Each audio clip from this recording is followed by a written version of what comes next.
This Notebook LM video explores the worldwide growth of the religious nones, who made up more than a quarter of the global population by 2020. It's important to note that being a nun doesn't necessarily mean having no beliefs. Many still maintain personal spiritual views or believe in a higher power while stepping away from traditional religious institutions. You know, one of the biggest cultural stories happening right now isn't about what people believe, but what they're choosing not to belong to. We are talking about the incredible rise of the religiously unaffiliated, and it's a shift that is literally reshaping societies all over the world. Just look at the United States. The number of adults who say they have no religion has climbed to a huge 28%. Now, to put that into perspective, this group, the so-called nuns, is now larger than any single religious denomination in the entire country. That is a seismic shift. But this is where it gets really interesting, because just lumping all these millions of people under one simple label, it's pretty misleading.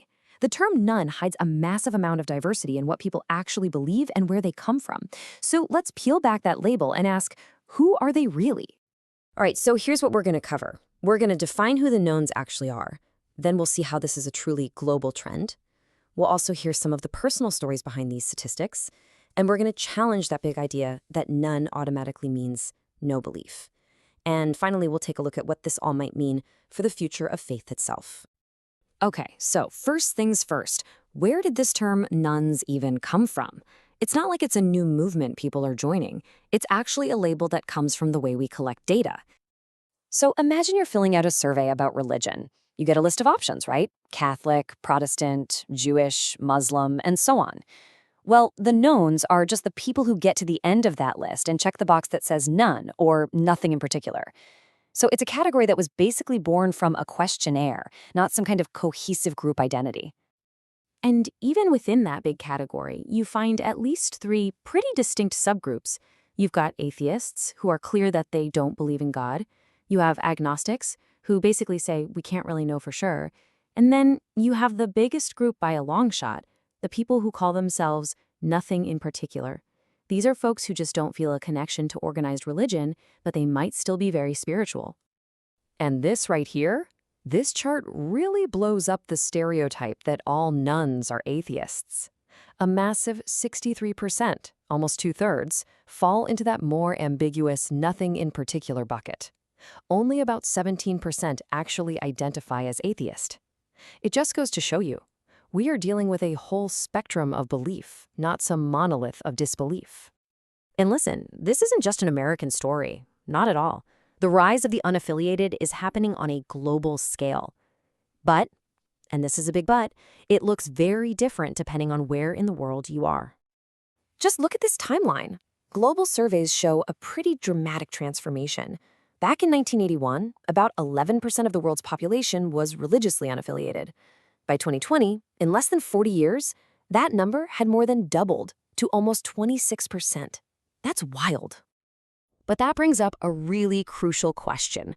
As this category grows all over the world, does being a nun in, say, Germany mean the same thing as being a nun in Brazil?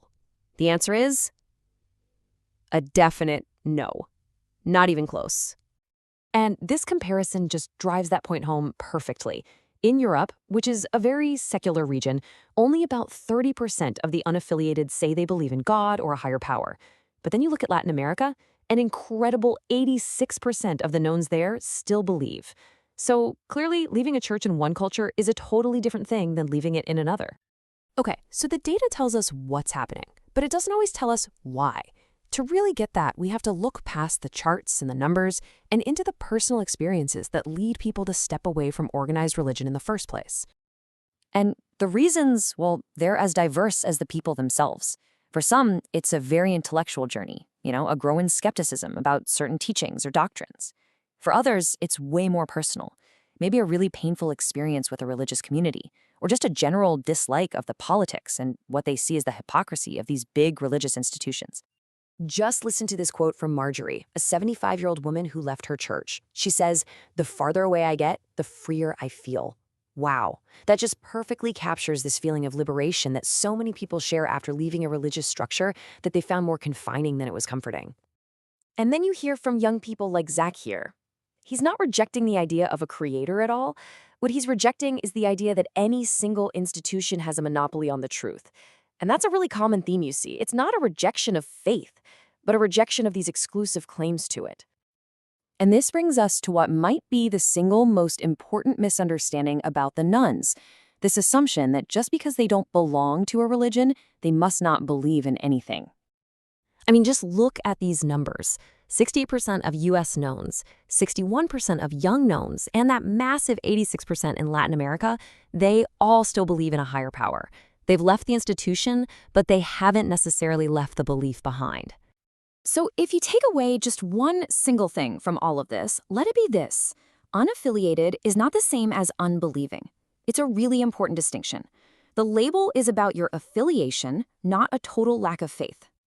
In fact, if you look closer, a lot of young nones have these really rich spiritual lives completely outside of traditional religion. Over half of them meditate and pray. And get this, nearly a third of them even study sacred texts. They're kind of piecing together their own spiritual paths, taking what resonates with them and leaving the rest. And this quote just captures that modern, personalized approach perfectly. It's not some formal, ritualized prayer.